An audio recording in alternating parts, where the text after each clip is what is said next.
वृंदावन बिहारी लाल की, बोले सदगुरुदेव भगवान की, बोले श्री महाराज की जय जय सीताराम।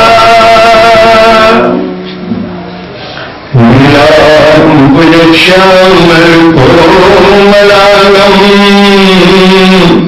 सीता समारोपित विभागम पाणौ सायक चारु चापम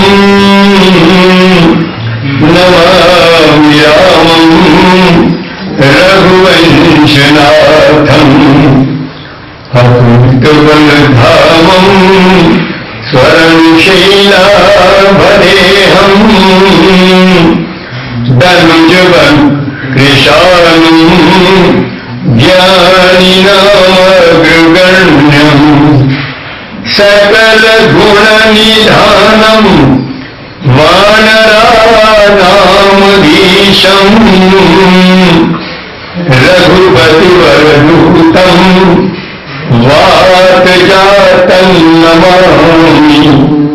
श्री तुलसी के पद कमल बार बार शिरनाय, रामचरित मानस विमल कथा कहूँ चित चाय। सियावर राम जय जय राम, सियावर राम जय जय राम।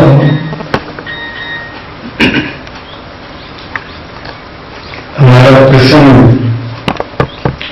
रामचरितमानस का प्रथम मंगलाचरण सोच चल रहा है कि जो सुमिरत सिद्धि होई, गणनायक करिवर वदन करौ अनुग्रह सोई। बुद्धि राशि शुभ गुण सदन। गोस्वामी जी ने इसी मंगलाचरण के प्रथम सूरत में सातों कांडों का भाव सूक्ष्म रूप से वर्णित किया है।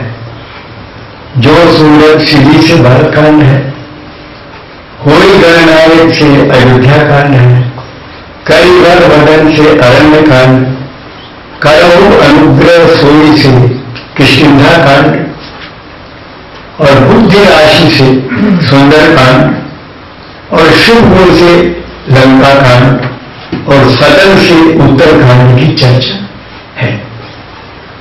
हमारा प्रसंग चल रहा है करिवर वदन।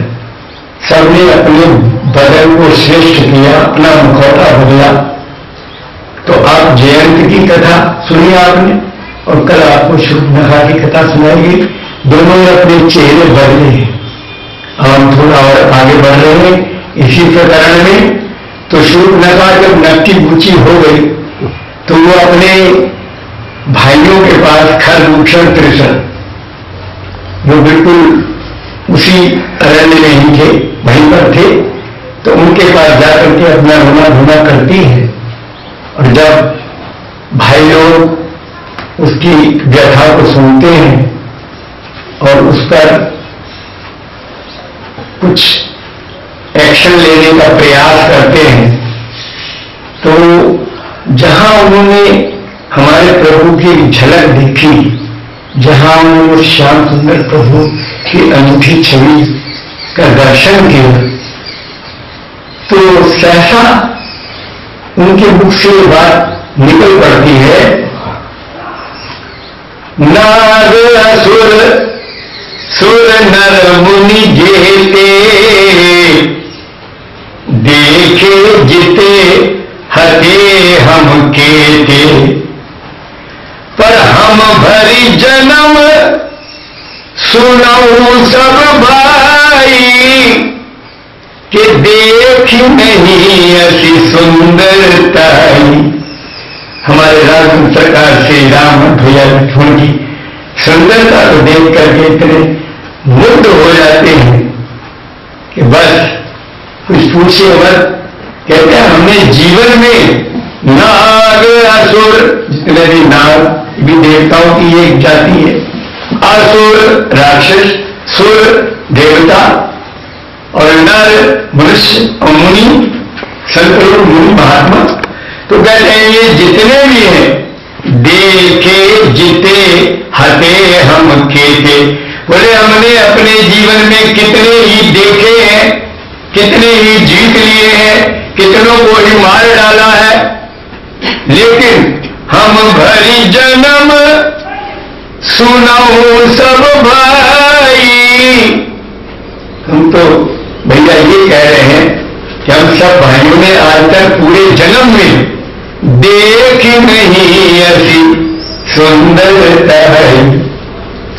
अब बताइए जिनकी बहन नक्की बूची हो गई हो तो वो कितना ही सुंदर सुंदर रहा हो, उस पर उनको थोड़ा क्रोध और वैसा आना चाहिए, लेकिन उनकी सुंदरता को देखकर और क्या कहते हैं इसके आगे, और देखिए क्या कहते हैं कि यद्यपि भगनी कीन कुरूपा, कहते हैं जादू हुए तो सिर चढ़ के बोले। तो ये सिर चढ़ के बोलने वाली बात है कि हमारे प्रभु का इतना दिव्य सौंदर्य है, इतनी अतुलनीय छटा है, ऐसी विचित्र छवि है कि बताइए वो अपने बहन के नट्टे पूछे होने को एक तरफ डाल रहे कि यद्यपि भगनी कीन कुरूपा पर बदलायक नहीं पुरुष अनुरूपा। बोले ये तो पुरुष रत्न है, ये तो अनूप है, ये तो दिव्य है, इनकी छवि अपार है। तो भाव हमारा कहने का ये है, अरे ये तो खरदूषण और त्रिसरा कह रहे हैं, जरा आप ध्यान दें, जिसे नक्शा पूछा कर दिया गया है उसने भी जब रावण को परिचय दिया है तो क्या परिचय दिया है, क्योंकि पहले तो ये 14 लाख राक्षसों का सफाया हो जाएगा, बाद में शूर्पणखा रावण के पास पेश आएगी अपनी व्यथा सुनाने के लिए। तो रावण को परिचय दे रही है शूर्पणखा, क्या कहती है कि शोभा धाम राम असनामा। अंदाजा लगाइए कि जिस व्यक्ति का तमाम खून बह रहा है, नाक कान कटे हैं, दुर्दशा जिसकी हो जाए, क्या वो उसको शोभा धाम बताएगा? अंदाजा लगाइए। यही तो मैं आपको बताना चाहता हूं कि कितना हमारे भगवान के स्वरूप में, रूप में कितना आकर्षण है कि बताइए जो घायल है वो भी अपने मुखार बिंदु से ये परिचय दे रही है, नहीं तो जो घायल हो जाएगा वो तो और 4 उल्टी सूटी सुना करके परिचय देगा। वो तो ये कहेगा और मुंह ने ये कर दिया मेरा है, उस नाक पीटे ने ऐसा कर दिया, वो तो कुछ ऐसे शब्दों में प्रयोग करेगा, लेकिन उनका शब्द क्या है कि शोभा धाम राम यस नामा और तिनके संग नारी एक श्याम। बड़ी सुंदर स्त्री है, उनके साथ एक शुभ धाम है। तो भाव मेरा कहने का ये है कि हमारे प्रभु की जो छटा है, जो छवि है, बड़े कवियों ने अनेक प्रकार से, और गोस्वामी जी ने तो कविता बनी हिंदी मानस में भी अनेक प्रकार से भगवान के दिव्य स्वरूप का वर्णन और चित्रण किया है। बड़ा सुंदर भाव एक कवि ने लिखा है, रघुवीर निहार नए जब ते ये देह नगे संवारन दे। रघुवीर निहार नए जब ते ये देह नगे संभालन दे। और धरि धीरज बोल उठी बरुणी पद पंकज की रज छालन दे। और पुत्री कह मार्ग से हट जा, पुत्री कह मार्ग से हट जा। असुआ कहे चरण पखारन दे। पर के कहे मूंद राघव को, अखियां कहे और निहारन दे। क्या भाव है, गोस्वामी जी ने कवितावली रामायण में जहां पर वनवासी स्त्रियां मिलकर के भगवान के उस स्वरूप का दर्शन करती हैं, तो वो क्या कहती हैं, आपस में उनको पता चलती है वनवास की कथा सुन करके। तो ऐसा गोस्वामी जी लिखते हैं, रानी में जानी अजानी महा, रानी में जानी अजानी महा, परिपाहन हूते कठोर ही हो है। एक सखी दूसरी से कहती है कि मैं तो उस रानी को महा अनजान समझती हूं जिसने इनको वनवास दिया है। रानी में जानी अनजानी महा, परिपाहन हूते कठोर ही हो है। उसका हृदय जो था वो वज्र से भी पत्थर से भी कठोर था। दूसरी सखी कहती है, अरे बहन ये तो सोचो, स्त्री तो स्वभाव से कुछ कम बुद्धि वाली होती है, लेकिन हम तो कहते हैं कि उस रानी का दोष नहीं है, राजा का दोष ज्यादा है कि राजा हूं काज अकाज न जान्यो, कहोती को जे ही कान की हो है। बोले हम तो समझते हैं कि रानी तो वो जितनी मूर्ख है तो है, उससे ज्यादा राजा अनजान है। क्यों? उन्होंने क्या किया कि स्त्री के कहने को कान दिया, अर्थात उसकी बात को महत्व दे दिया। बोले स्वभाव से ही स्त्री के अंदर कम बुद्धि रहती है, इसलिए महाराज को अपनी बुद्धि से काम लेना चाहिए था। अगर रानी ने ऐसा कुछ वर मांग लिया था तो महाराज को नहीं देना चाहिए था। अब आपस में बनपद की स्त्रियां हैं और आपस में वार्तालाप कर रही हैं, गांव की हैं, कोई पढ़ी नहीं लिखी नहीं, सभ्य नहीं, कोई शिष्टाचार नहीं अपनी भाषा में, लेकिन यह है कि भगवान की उस दिव्य सौंदर्य से प्रभावित होकर उनके हृदय में जो भाव आ रहे हैं, उन भावों की अभिव्यक्ति बिल्कुल यथाविधि गोस्वामी जी कवितावली रामायण में कर रहे हैं। तो राजाओं काज अकाज न जान्यो, कहोती को जे ही कान कियो है। अरे ऐसी मनोहर मूर्ति ये, बिछुड़े कैसे प्रीतम लोग जिए हैं।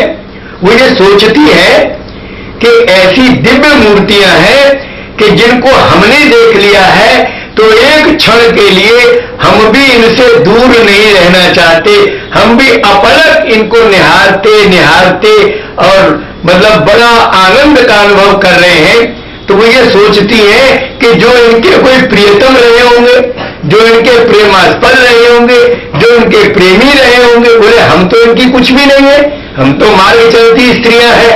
लेकिन ऐसी मनोहर मूर्ति ये, बिछुड़े कैसे प्रीतम लोग जिए हैं। जो इनके प्रियतम होंगे, प्रेमी होंगे, प्रेमास्पद होंगे, वो कैसे जिंदा रहेंगे, उनको तो ये हैरानगी हो रही है।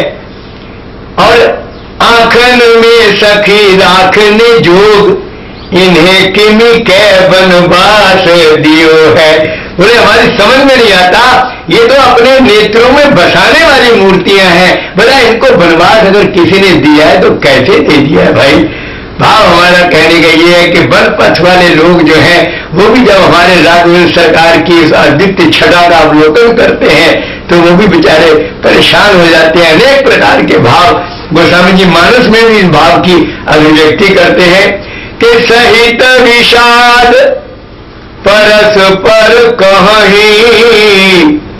जितने वन के कोल भील हैं, जंगली लोग हैं, जिस समय वो प्रभु का दर्शन करते हैं तो क्या कहते हैं, सहित विषाद, बड़े दुखी हो जाते हैं, बड़े चिंतित हैं, बड़े परेशान हैं, बड़ा उनका हृदय व्यथित हो जाता है, व्यथापूर्ण हृदय है। सहित विषाद परस्पर कहीं। और क्या कहते हैं, विधि कर तब उल्टे सब आई। वो विधाता को कोसना शुरू कर दिए, कहते हैं विधाता के सारे ही काम उल्टे हैं। अरे निपट निरंकुश निठुर निशंकु, और जेहि शशिकीन सरुज सकलंकु। कहते हैं निपट निरंकुश, ये बिल्कुल निरंकुश है, अर्थात इसके ऊपर किसी का अंकुश नहीं है, बड़ा निडर है, विधाता बड़ा निडर है, इसको किसी का भय खतरा नहीं है। निपट निरंकुश, फिर ये निठुर निशंकु, बड़ा निष्ठुर है, निर्दयी है, किसी की इसको शंका नहीं है। और जे शशि कीन सरुज सकलंकु, कहते हैं जिसने चंद्रमा जैसे दिव्य वस्तु को क्या कर दिया, कलंकित कर दिया और रोगी बना दिया। जे शशि कीन सरुज सकलंकु, तो चंद्रमा के अंदर जो कलौच है, चंद्रमा में जो श्यामता है, उसी को कोई कलंक कहता है कि इसको कलंक लगा है, कोई कहता है इसमें गुड़िया चरखा काट रही है, कोई कुछ कहता है, अनेक प्रकार की भावनाएं हैं। इस बात को भगवान राघवेंद्र सरकार श्री राम ने भी जब वो समुद्र से पार आकर के डेरा लगा लिए लंका में, तो उस समय भगवान ने देखा चंद्रमा है और उसके अंदर श्यामता है, और भगवान राघवेंद्र सरकार श्री राम के पास सुग्रीव जी बैठे हैं, विभीषण जी बैठे हैं, अंगद जी बैठे हैं, हनुमान जी बैठे हैं, और लक्ष्मण जी भगवान से ठीक पीछे की ओर पैरा लगाकर वीरासन से वो धनुष और बाण तान करके बैठे हुए, क्योंकि भाई शत्रु की नगरी है, नहीं मालूम किधर से हमारे सरकार के ऊपर कोई ऐसा ना हो। तो लक्ष्मण जी उनके पास नहीं, बाकी ये सारा समाज उनके पास है। अब भगवान ने सवाल कर दिया सबसे, क्योंकि वो चंद्रमा को कलंक वाली बात आई तो मुझे प्रसंग बीच में आ गया।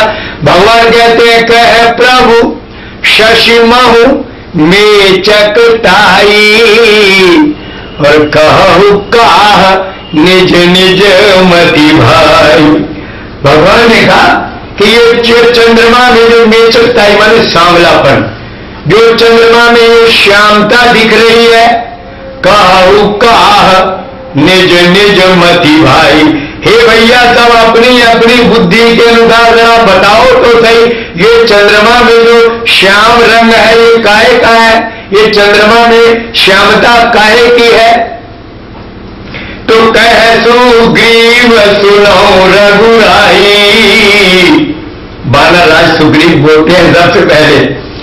एक तरफ सुग्रीव थे, एक तरफ विभीषण बैठे थे, तो पहले सुग्रीव जी ने कहना शुरू किया, कह सुग्रीव सुनो रघुराई, शशि मह प्रगट भूमि के जाई।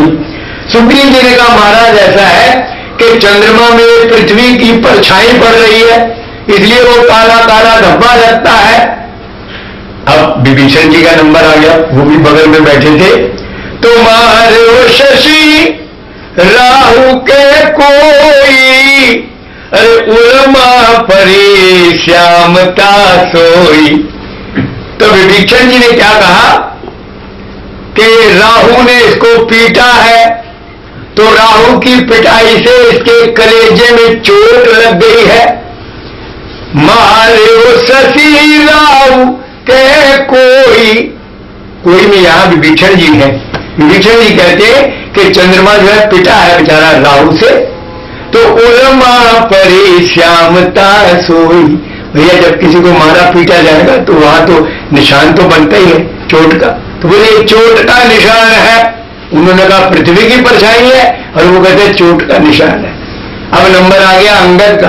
अब अंगद जी क्या कहते हैं, को कह जब विधि रति मुख कीना, तो सार भाग शशि कर हर लीना।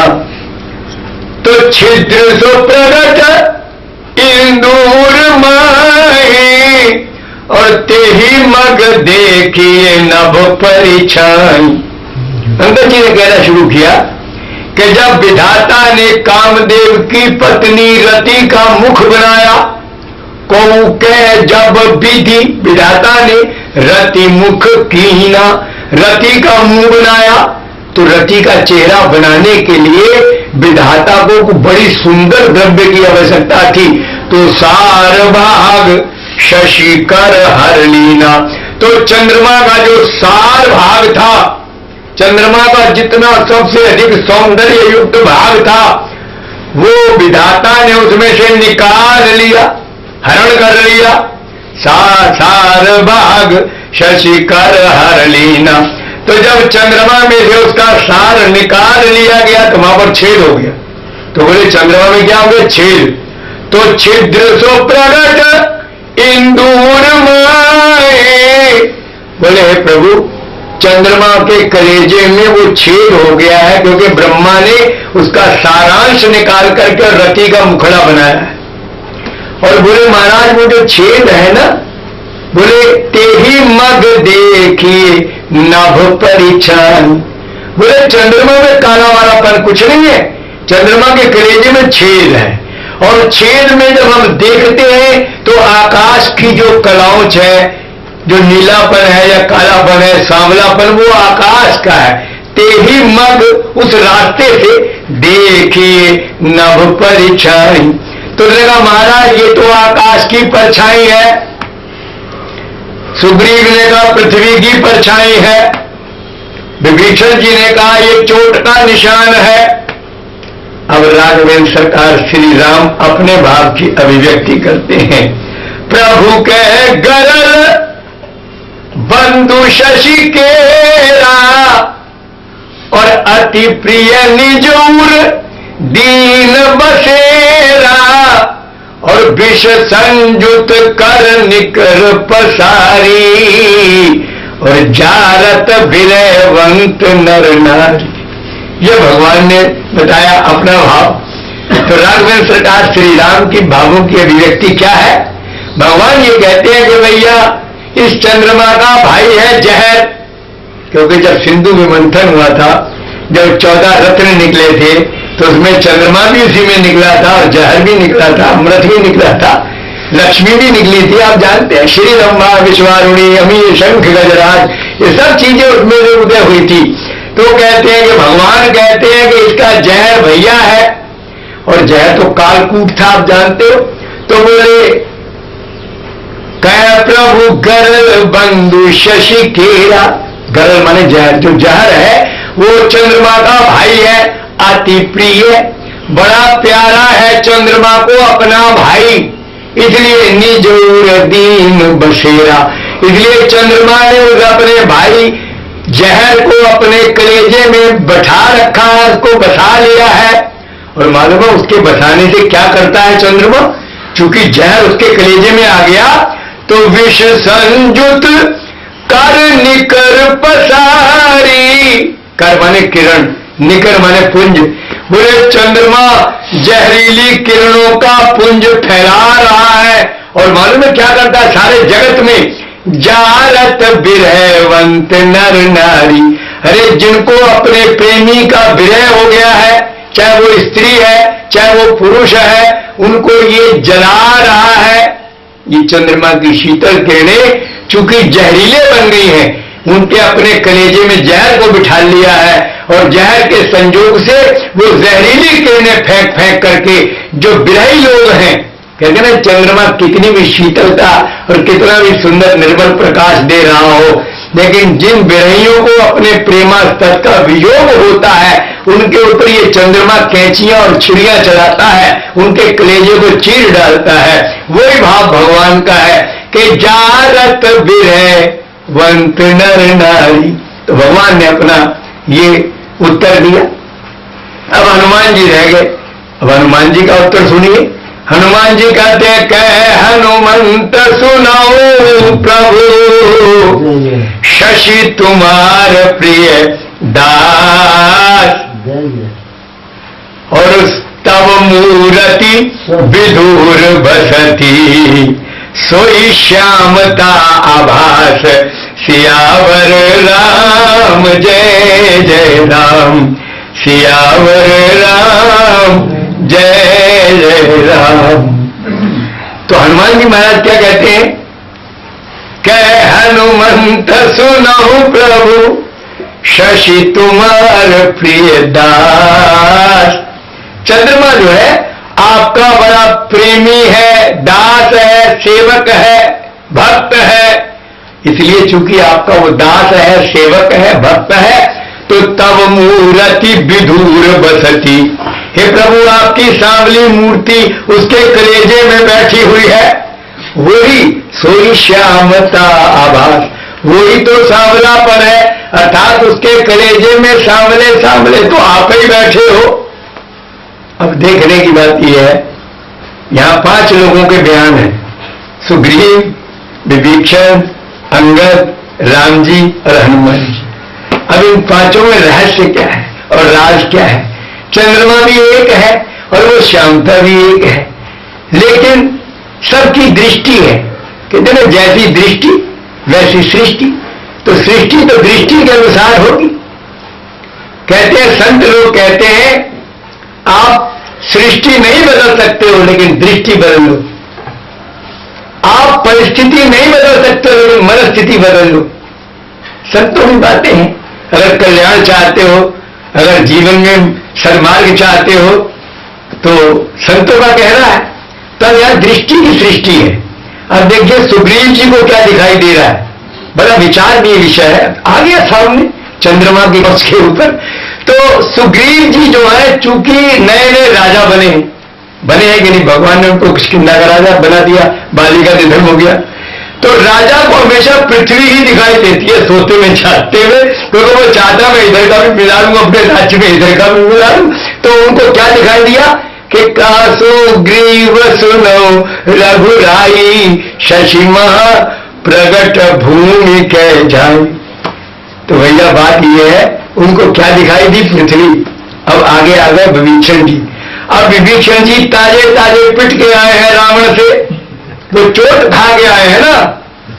अस कहि कीन भी चरण प्रहारा, तो अनुज गए पद 12 तुम पितु सरिस भले ही मोहि मारा, और राम भजे हित नाथ तुम्हारा।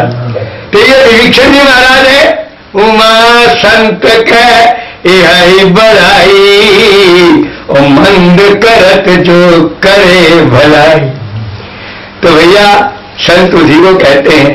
रावण ने लात मारा, विभीषण जी ने चरण पकड़ लिया, और पकड़ लिया, कहा कोई बात नहीं, तुम मेरे बाप के बराबर हो, बड़े भाई हो, तुम मुझे मार सकते हो, पीट सकते हो, मुझे कोई दुख नहीं है, लेकिन मेरी इतनी प्रार्थना सुन लो कि तुम्हारा कल्याण राम के भजन में ही होगा। तो भाव हमारा ये कि चूंकि विभीषण जी का हृदय चोटिल था, तो उनको लगा कि चंद्रमा का हृदय में भी चोट लगी हुई है। अब अंगद की बात देखिए। अब चूंकि अंगद क्या है, अंगद कहते हैं कि मेरा बाप जो है अगर जिंदा रहता बाली, तो कायदे में तो बाप के बाद राज्य जो है उसके बेटे को मिलता है कि नहीं। तो बोले मेरा माल छिन गया, चाचा को मिल गया, सुग्रीव तो चचा है उसके। तो बोले चाचा ने मेरा सार हरण कर लिया, तो उनको चंद्रमा का भी सार हरण दिखाई दिया। वो कहते हैं कि विधाता ने जब रति का मुख बनाया, तो उसने क्या किया, उसने इसका सार भाग छीन लिया, क्योंकि अंगद का भी सार भाग छीन गया है, और उसके अंगद के कलेजे में भी छेद है।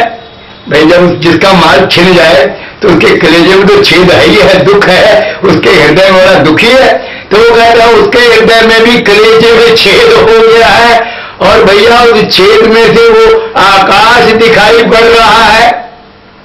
भाव मेरा कहने का यह है, चंद्रमा एक है, श्यामता एक है, समस्या एक है, लेकिन सब में निदान उनके अलग अलग बताए हैं। क्यों कि जिसकी जो भावना है वो उसके अनुसार उसका उत्तर दे रहा है। अब हमारे राघवेंद्र सरकार श्री राम क्या कहते हैं कि इसका भैया जहर जो है बड़ा प्यारा है, क्योंकि राम जी को अपना भैया भरत बहुत प्यारा है। और राम जी को चूंकि भाई को हृदय में बसाए हुए, आप तो जानते हो कि भरत सरिस को राम सनेही, कि जग जप राम राम जपे जेही। तो जब दुनिया राम राम करे और राम भरत भरत करते हैं, तो अब आप बताइए इससे ज्यादा राम जी के हृदय में और कौन होगा। तो राम जी चूंकि अपने भाई को हृदय में बैठाए हुए हैं, और राम जी का भाई भी श्याम है, और ये विश्व भी श्याम है, समझे। और दूसरी बात एक और है, देखिए एक तो राम जी ने ये बात बता दी, बुझा विष संजुत कर निकर पसारी। अब यहां पर सीता जी का वियोग भी हो चुका है, क्योंकि ये लंका के अंदर पहुंचने के बाद का प्रसंग है चंद्रमा वाला। इसमें गलती ना करना, क्योंकि अभी तो सीता जी मौजूद हैं, खरदूषण और त्रिसरा तक तो सीता जी साथ में है, लेकिन ये तो प्रकरण मैं बता रहा हूं, तो चंद्रमा के कारण बता दिया है। यहां सीता जी है नहीं, तो जब सीता जी नहीं है तो राम जी विरही तो है ही। भाई नाट्य कर रहे हैं, वो परब्रह्म परमात्मा परमेश्वर सच्चिदानंद निर्गुण निराकार निर्विकार, उसको कोई न कबहू योग वियोग में जाके देखा प्रकट विरह दुखता के, तो वो तो ये है ना कि विरह विकर न दिगर बुराई, खोजे तो विपिन फिरे तो दो भाई। तो भगवान विरह की लीला ही तो कर रहे हैं, भगवान की सब लीला है, माधुर्य लीला भी है, ऐश्वर्य लीला भी है। तो ये माधुर्य के अंदर तो भगवान इस बात को सिद्ध कर रहे हैं कि क्या करता है वो चंद्रमा, बोले जहरीली किरणें फैला रहा है और विरहियों को जला रहा है, क्योंकि राम जी स्वयं विरही है, राम जी को सीता का विरह है, वियोग है। तो जिस प्रकार की भावना में राम जी थे, उन्होंने अपनी बात बताई। अब हनुमान जी महाराज क्या कहते हैं कि हनुमान जी दास हैं, दासों हम तो दास हैं आपके। तो राम हनुमान जी से बढ़िया राम जी का दास और सेवक कौन होगा? कहते हैं ना, दुनिया चले ना श्री राम के बिना और राम जी चले ना हनुमान के बिना। तो हनुमान जी तो ऐसे हैं भाई, जो बिल्कुल राम जी के संग संग डोलने वाले हैं और हर समस्या का निदान हनुमान जी करते हैं। और आपको तो पता है, राम जी ने तो मुक्त कंठ से भरत जी के सामने और हनुमान जी की विशेषता बताई थी कि हम भरत भाई कपि से उड़िन हम नाई, भरत भाई गीतावली में गोस्वामी जी लिखते हैं। तो भाव मेरा क्या है कि हनुमान जी महाराज से तो राम जी कहते मैं उड़िन नहीं हो सकता, इतना ऋण इसने मेरे ऊपर चढ़ा दिया सेवा कर करके। तो हनुमान जी का वही भाव है कि प्रभु चंद्रमा आपका दास है, आपका सेवक है, चूंकि हनुमान जी दास है। शशि तुम्हार प्रिय दास, तो बोले जाए प्रभु आपका ये दास है। तो हनुमान जी के हृदय में कौन बसता है आप बताओ? हनुमान जी ने तो कलेजा चीर कर दिखा दिया, सरकार की झांकी वहां हृदय में बैठी है। तो जब हनुमान जी के हृदय में झांकी बैठी है तो कहते प्रभु वो भी आपका दास है, उसके हृदय में भी आप बैठे हो, इसीलिए वो श्याम का जो दिखाई पड़ रही है प्रभु वो आप ही का रूप है और कुछ नहीं है। तो भाव मेरा कहने का क्या है, समस्या एक है, परिस्थिति सबकी एक है, लेकिन बुद्धि और विचार सबका अलग अलग है, भावना अलग अलग है। तो जाकी रही भावना जैसी और प्रभु मूर्ति देखी तिन तैसी। तो हम बता ये रहे थे कि कोई भी जंगली लोग सहत विषाद, विषयांतर ना विषय यही चल रहा है, सहत विषाद परस्पर कहीं और विधि कर तब उल्टे सब आही, कि निपट निरंकुश निठुर निशंकु जय शशि कीन सरोज सकलंकु, और रूख कलप तरु सागर खारा, तेरी पठरे बन राजकुमारा। यानी ये जंगली लोग आपस में वार्तालाप करते हुए, क्योंकि उनके एक अनुपम उस छटा को और उस दिव्य सौंदर्य को देखकर इतने मंत्र मुग्ध हो जाते हैं कि बस उनसे रहा नहीं जाता। अब विधाता को कोसना शुरू करते हैं, कहते हैं इतनी सुंदर और इतनी अनुपम इतनी दिव्य मूर्तियां जो है, क्या वो जंगलों में ठोकर खाने के लिए? ये विधाता के सारे ही काम खराब है। कहते थे कि रूख कल्प तरु, बताइए जो कल्प वृक्ष है, आप अंदाजा लगाइए कि जो आपकी कल्पित वस्तु दे सकता है उसको पेड़ बना दिया। पेड़ तो जड़ होता है, सोचिए यानी उसमें पावर कितनी है कि जो आप कल्पना करिए आपको मिल जाए। ऐसे ही कामधेनु गाय जो है, जो आप कामना करिए वो मिल जाए। उसे पशु बना दिया और उसको वृक्ष बना दिया, तो वृक्ष तो जड़ है। तो रूख कल्प तरु, और अगली बात क्या है, सागर खारा। बोले इतनी बड़ी जल राशि है, विधाता की बुद्धि खराब हो गई है, इतनी बड़ी जल राशि की एक बूंद किसी के काम नहीं आ सकती, इतना खारा है, इतना नमक है। कभी आप अनुभव करके देखिएगा, समुद्र का पानी ऐसे लगा के जरा जीभ से लगा के देखेगा, आपका पूरा मुख कड़वा हो जाएगा, इतना ज्यादा नमक उसके अंदर रहता है। तो वो कहते हैं बताइए उस खारे पानी से ना तो दाल गले, स्नान करो तो सब चिपक जाएगा, पूरी शरीर चिपक जाएगा। न वस्त्र प्रक्षालन के मतलब का, न स्नान के मतलब का, न वो भोजन बनाने के मतलब का, न जलपान करने के मतलब का। ये जंगली भील लोग को स्वयं विधाता, वो कहते हैं कितना बेवकूफ है ये विधाता, इतनी बड़ी जल राशि, इतनी बड़ी जल राशि उसको खारा कर दिया। अरे मीठे रख देता, स्त्रियां उसमें आनंदित हो जाती। अब देखो जितनी उनकी बुद्धि है वो उसके अनुसार कर रहे हैं। तो ये विधाता को तो वैसे भी सब कोसते ही हैं, वो बेचारा जो मर्जी कर ले उसको सबकी सुननी पड़ती है। महारानी सुनैना ने भी तो यही कहा था, उन्होंने क्या कहा था कि जहां तहां काक उलूक बक मानस सकृत मराल। अरे सुनिए सुधा, वो कहती थी देखो विधाता की करतूत कितनी खराब है, सुनिए सुधा। अरे जो अमृत है वो सिर्फ सुनने में आता है, देखने में आता ही नहीं। मिलने में तो आएगा क्या, देखने में भी नहीं आता, सिर्फ सुना जाता है अमृत को। और देखिए गरल, और जहर मिल जाता, जहर को ले लो, खा लो और मर जाओ, आत्महत्या भी कर लो, और कर रही है दुनिया। तो बोले क्या विधाता की करतूत है, जो गंदी चीज है वो मौजूद है और जो उत्तम वस्तु है वो केवल सुनने तक सीमित है। सुनिए सुधा और देखिए गरल, सब कर स्तुति करार। बोले विधाता की सारी करतूत ही करार है, मतलब बड़ी भयंकर है, अच्छी नहीं है विधाता की करतूत। अब बताइए ये तो महारानी सुनैना कह रही है, तो उनके शब्द हैं। और ये लोग तो बड़ा जंगली लोग हैं, असभ्य लोग हैं, ये तो जो कर दे जो कह दे वो थोड़ा है। अब आपस में बात करते करते क्या कहते हैं, जो ही नहीं दीन बनवासु तो बारी की न विधि भोग विलासु। बोले इतनी सुंदर मूर्तियों को बनवास देना था, तो हम तो सोचते हैं कि जो विधाता ही मूर्ख है जिसने के भोग विलास बनाए हैं। बोले अगर ऐसी मूर्तियों के लिए भोग विलास की सामग्री नहीं होगी तो और किसके लिए हो सकती है बताओ। ऐसी मूर्तियों को बनवास दे दिया है तो उसका भोग विलास के सामान को संसार में रचना करना व्यर्थ है। फिर क्या कहते हैं, ए बिचरई मही बिनु पद त्राणा। ये बिना जूतियों के, बिना पद त्राण के ये इस कठोर जंगली और पृथ्वी पर घूम रहे हैं। तो बादी रचे विधि वाहन नाना। अरे अनेकों प्रकार के रथ और सवारियां विधाता ने बेकार ही बनाई है।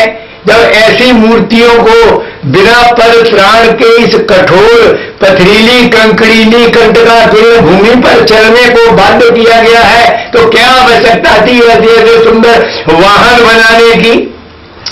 और आगे क्या कहते हैं, ए मही परई दासी कुश पाता।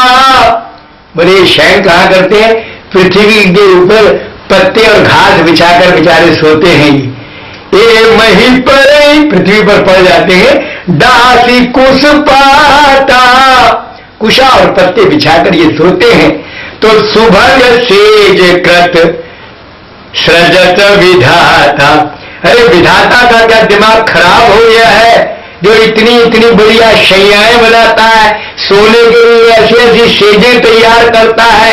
जब ऐसी मूर्तियों में पृथ्वी में घास पत्तों में ही लौटना है तो क्या आवश्यकता है विधाता को इतनी इतनी उत्तम सेजों की रचना करने की।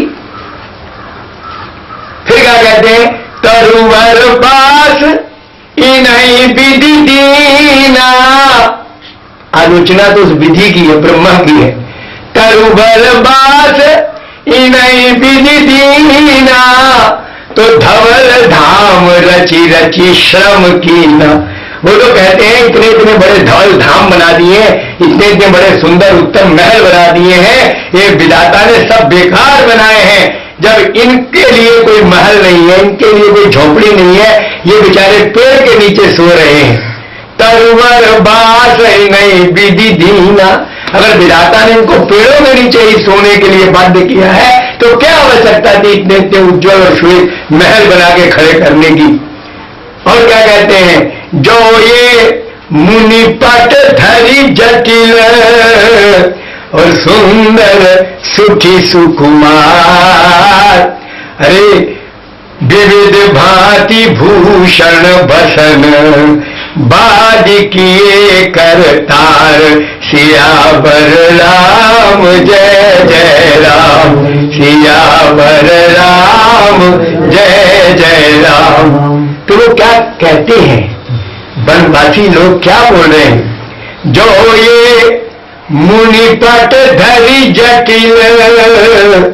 अगर ये मुनियों के वस्त्रों को, बरकर वस्त्रों को पहन रहे हैं और जटाएं बांधे हैं, सुंदर सुखी सुकुमार, जो बड़े सुंदर हैं, बड़े कुमार अवस्था है, बड़े सौष्ठव युक्त हैं, सौंदर्य युक्त हैं, दिव्य इनका स्वरूप और रूप है। और कहते हैं अगर इनके लिए ऐसा किया है, अगर इनको अगर बरतर वस्त्र नसीब होने थे, तो विविध भांति भूषण भसन, तो एक प्रकार के जगत में आभूषण है, वस्त्र है, बाध किए करतार। उस परमात्मा ने, विधाता ने बेकार ही इस दुनिया के अंदर श्रृंगार के जितने सामान बनाए हैं, आभूषण और वस्त्र इत्यादि सब बेकार ही बनाए हैं। यदि इनके लिए वही बरतल वस्त्र है, इनको वही जटिल होकर रहना है, तो ऐसी सुंदर मूर्तियों के लिए यदि कोई वस्त्र और आभूषण नहीं है, तो बोले वस्त्राभूषण बनाने की आवश्यकता ही नहीं थी। ऐसा आपस में वो विचार करते हुए कहते हैं। और उसी संदर्भ में क्या कहते हैं, जो ये कंद मूल फल खाही, जब इनके खाने के लिए कंद मूल फल ही रह गया है, तो बादी सुधादी असन जगमाई। बोले दुनिया में अमृत के तुल्य जो अन्न और भोजन और पदार्थ है, बोले वो सब व्यर्थ बनाए गए हैं, वो फिजूल है। जब इनके लिए कंदमूल फल ही इनको खाना है, तो ऐसी मूर्तियों को भी अगर वो सुंदर भोज्य पदार्थ उपलब्ध नहीं है, तो बादी सुधादी असन जगमाई। असन माने अन्न और सुधादी माने सुधा, जैसे सुधा तुल्य अमृत तुल्य जो अन्न है, जो भोजन है, वो सब व्यर्थ है। तो एक कहाइए सहज सुहाए। आप सोचिए, अभी तक ब्रह्मा की आलोचना कर रहे थे, कुछ लोग दूसरे विचार के आए। वो क्या कहते हैं, एक कहाइए सहज सुहाए। अरे आप प्रगट भय विधि न बनाए। बोले ये तो सहज सलोने और सुहावने हैं, सहज सुंदर है, और ये स्वयं ही प्रगटे हैं। अरे ये ब्रह्मा की रचना ही नहीं है, तुम खामखा ब्रह्मा को कोस रहे हो। और वास्तविकता तो यही है, उस ब्रह्म को क्या ब्रह्मा बना सकता है? बना ही नहीं सकता। तो आप प्रगट भय विधि न बनाए। तो किसी ने कहा अगर इनको प्रगट ही होना था, और अगर इनको खुद ही प्रकट होना था, तो ये बियाबान जंगल में प्रकट होने की क्या जरूरत थी? अरे किसी राजसी नगर में ठाट बाट से कहीं किसी महल में प्रकट होते। जब प्रकट ही होना है तो बियाबान जंगल में क्यों प्रकट हुए? और आपस में पता क्या कहते हैं, देखो खोज भुवन 10 चारी। अरे कहाँ अस पुरुष कहाँ असी नारी। कहते हैं आप 14 भुवन खोज के देख लो, आपको कहीं पर भी इतनी सुंदर स्त्री, इतना सुंदर पुरुष दिखाई नहीं पड़ सकता 14 भुवनों में। देखो खोजी भुवन 10 चारी, और कहाँ से पुरुष कहाँ असी नारी। तो फिर दूसरे ने कुछ और कहा। देखिए उनकी विचारधारा चल रही है, अपने अपने विचार हैं। दूसरा एक व्यक्ति कहता है बात ये है, प्रकट तो ये खुद ही हुए, ये बात तो तुम्हारी सही है। तो दूसरे ने कहा भाई ये जंगल में प्रकट क्यों? बोले जंगल में प्रकट नहीं हुए, प्रकट तो पता नहीं कहाँ हुए थे, लेकिन इनके साथ एक दुर्घटना ये घट गई कि इन्हीं देखी। बोले जब विधाता ने इनका दर्शन किया तो विधाता भी मगन हो गया, मस्त हो गया, वो भूल गया सब कुछ। इन्हीं देखी विधि मन अनुरागा, और पट तर जोग बनावन लागा। बोले इनको देख के विधाता इनके अनुराग में इतने मस्त हो गए कि उन्होंने क्या किया, इनकी समानता में, इनकी तुलना में एक और रचना बनाने का प्रयास किया। वो इनकी तुलनात्मक रचना करना चाहते थे जिसकी तुलना इनसे हो जाए, लेकिन क्या हुआ, विधाता असफल रहे। कीन बहुत श्रम एक न आए, तो तेही ईर्षा बन आन दुराए। तो उन्होंने ये प्ली दे दिया कि ब्रह्मा ने जब बड़ा प्रयास किया, बड़ी कोशिश की और एक मूर्ति भी ऐसी सुंदर नहीं बन सकी, तो ब्रह्मा ने ईर्षा के मारे इनको घरे जंगल में लाकर डाल दिया ताकि ना कोई इनको देखे और ना मेरी नाक कटे, क्योंकि मेरी नाक कटती है कि मैं एक नहीं बना सका ऐसी मूर्ति। तो भाव कहने का क्या है, ये तो सब वही बात है कि भाव है, व्यक्ति के हृदय के भाव हैं जो आपके सामने रखे जा रहे हैं। इन भावों के मूल में बात यही कही जा रही है कि इतना सुंदर, इतना अनुपम, इतना दिव्य रूप जो है वो संसार में दुर्लभ है। अब देखिए, सीता जी के साथ एक सखी पुष्प वाटिका से अलग चली गई थी और राम लक्ष्मण को निहार कर वो आती है। जब निहार कर आती है तो क्या स्थिति उसकी बन गई है। अब जानते हो उसने क्या कहा था कि तासु दशा देखी सखिन पुलक गात जल नैन, सब कहु कारण निज हर्ष कर, पूछे सब मृदु बैन सिया वर राम जय जय राम। तो सबने पूछा उन सखी से कि भाई तू, तेरा शरीर पुलकित हो रहा है, नेत्र अश्रु पूरित है, कंठ तेरा अवरुद्ध है, तू बता तो सही, इतनी प्रफुल्लित है, इतनी आनंदित है, इतनी उमंगित और तरंगित है, तुझे क्या मिल गया है, तेरे हर्ष का कारण क्या है। तो उसने उत्तर, दो टूक उत्तर दिया। उसने कहा कि वर्णत छवि जहां तहां सब लोग के अवश्य देखिए और देखन जोगू, और श्याम गौर किमि काऊ बखानी, अरे गिरा नयन नयन बिनु बाणी। उसने कहा मैं क्या करूं, ऐसे वो सांवले और गौरे जो दो राजकुमार हैं उनकी स्थिति ये है कि उनको देखा है नेत्रों ने, और वर्णन करूं मैं जीभ से तो जीभ ने देखा नहीं है और आंखें बोल नहीं सकती हैं, तो गिरा नयन, जो बाणी है उसकी आंखें नहीं, नयन बिनु बाणी, नेत्रों की बाणी नहीं और बाणी के नेत्र नहीं। तो बोलो अगर कोई भी मैं वर्णन करूंगी तो यथा वर्णन तो हो नहीं सकता, यथा स्थिति तो नहीं आ सकती ना। तो जिसने देखा हो वो बोले तो ठीक बोलेगा, बोले देखा आंखों ने है और आंखों के पास बोल नहीं सकती नहीं, और बोले बाणी बोल सकती है तो उसने देखा नहीं। तो इसलिए वो कहती है गिरा नयन नयन बिनु बाणी। इस भाव को बड़ा सुंदर एक बनारस के एक पांडे जी हैं, उन्होंने अपने पद में व्यक्त किया है, बड़ा सुंदर भाव है। क्या कहते हैं कि हम पे चला दियो है टोना।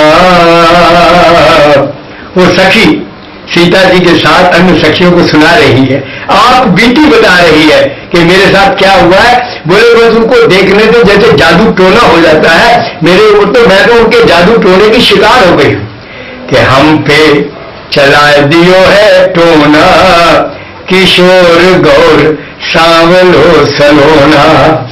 हम पे चला दियो है टोना, किशोर गौर सांवलो सलोना। मुझे कुछ बताया दीदी, हाँ, कि फूल चुनत रघुनंदन देखो और हथुआ में लियो रहे दोना, किशोर गौर सांवलो सलोना। मैंने रघुनंदन जी को मैंने फूल चुनते हुए देखा, एक हाथ में उनके दूना था, दूसरे हाथ से वो पुष्प तोड़ तोड़कर उसमें रख रहे थे। तो बोले इससे क्या हो गया, बस मैं क्या बताऊं। बोले इससे तो सब जादू और टोना चल गया मेरे ऊपर उनके रूप माधुरी का। तो बोले अगर इतना टोना और जादू हो रहा था तो तूने घूंघट क्यों नहीं काढ़ लिया। तो बोले घूंघट भी काढ़ा मैंने कि राम को देखी घूंघट पटकायो पर तनिक सा खुला रहा कोना। ये घूंघट काटने वाली जानती है कि जब घूंघट काटती है ना तो थोड़ा सा संकेत रहता है, क्योंकि घूंघट में जिसको देखना होता है बड़ी लालसा रहती है कि किसी न किसी तरीके से उसकी थोड़ी सी छटा निहार ली जाए। लोकाचार के लिए घूंघट होता है, लेकिन मन में उसकी बड़ी छटपटाहट होती है कि जैसे कैसे हम उनको दर्शन कर ले। तो वो सखी कहती है मैं क्या करूं, घूंघट तो उन्होंने काट लिया लेकिन मेरे मन ने नहीं माना। जब नहीं माना तो तनिक सा खुला रहा कोना। बोले घूंघट करने में मैं असफल हो गई, मैंने घूंघट भी काटा लेकिन थोड़ा सा एक साइड से खुला रह गया। और बोले जब भी गड़बड़ ना होती, गड़बड़ कुछ और राम जी ने कर दी। बोले तनिक से तिरछे चित रघुनंदन। बोले राम जी भी थोड़ा तिरछे होकर देख रहे हैं। बोले थोड़ा सा मेरे घूंघट में कमी रह गई थी, है तनिक से तिरछे चित रघुनंदन। और इतने में हुई गवा जवन होना, अरे इतने में हुई गवा जवन होना, किशोर गौर सावलो सरोना। और हम पे चला दियो है टोना, किशोर गौर सावलो सरोना।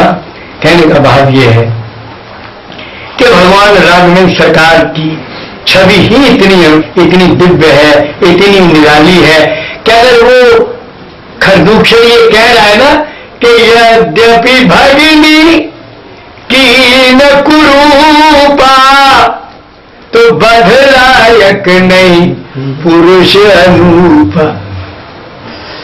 अब प्रसंग आगे तो बोलेगा नहीं, घड़ी पूर्णता क्यों है। बोले राजा रामचंद्र भगवान की जय, वृंदावन बिहारी लाल की जय, बोले सदगुरुदेव भगवान की जय, बोले पूज्य श्री महाराज जी की जय। जय जय सीताराम, हरे राम हरे राम, हरे राम राम राम, हरे राम राम जय। जय